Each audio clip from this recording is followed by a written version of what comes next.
his stack to also include beer. From now on, I will drink a beer of some kind every 90 minutes. I haven't decided which one I'll drink, but more than likely an IPA since it's high calories. The ethanol will intoxicate me to make me low inhib and happy. The intoxication will be subtle, so it's good to do at work and you can still be giga productive. I'll just sprinkle 1 milligram of aromacin into each beer to counter the estrogen, the only bad side effect of beer maxing. Number 1 coping / bulking / low inhib strat. It didn't take long for him to announce in a thread that he had grown to basically do nothing all day but drink and try to get with women, all while asking the forum for more ideas of drugs he could take, with his own suggestions being meth or nicotine. We're gonna come back to the meth thing later, but to the surprise of no one, his first criminal charges came soon after he began more conventional drug use. In August 2024, he was charged with misdemeanor assault and battery on a 56-year-old woman, as well as felony assault and battery on a 63-year-old man. Kiwi Farms user Colonel Sugar Lemons was the one who dumped all the information related to this case. The story goes that around 11 p.m.,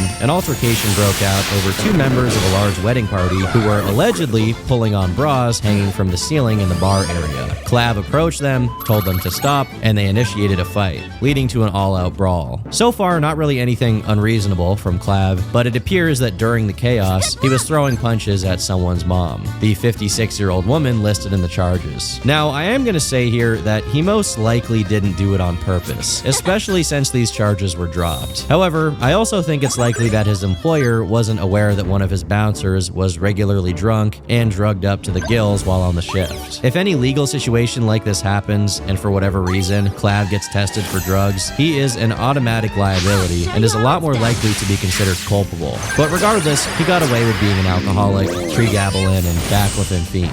Ironically enough, what he didn't get away with was the steroids. After getting his mom to stop giving him grief over his looks maxing, his activity on the forum would finally catch up to him when another user sent his post history to his school.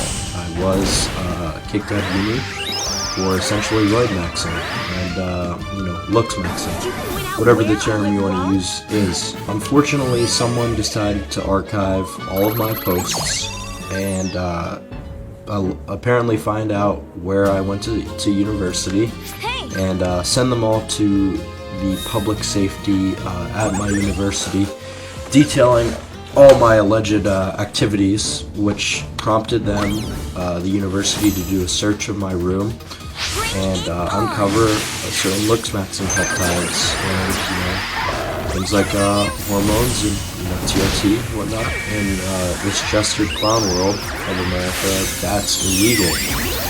Testosterone is illegal, guys. You're not actually allowed to do it without a extremely gestured prescription that I can't afford. I don't have health insurance, so I was using underground labs to source testosterone. I'm sorry, but I can't afford to go through like some of these online clinics or like an endocrinologist. It's, you know what I mean? Like, I'm a broke 18-year-old and I live at home, with my grandma, so it's like, just go ahead and go through the legal route and spend all this extra money rather than just source it on my own. Just seemed incredibly gestured to me, and that's why I went ahead and made the decision. On one hand, I honestly do feel bad for Clav. It's not a good thing to maliciously contact the college with the intent of harming him in some way. That kind of behavior never comes from a good place. With that being said, he really did everything in his power to allow this to happen. From making almost no effort to separate his personal life from his looks maxing endeavors, to outright bragging about his very questionable activity on campus, which included him saying he was going to do DIY Botox injections on other students, among many other things. Even if the only thing that got him in trouble was the testosterone he had, he claims he doesn't get it legally because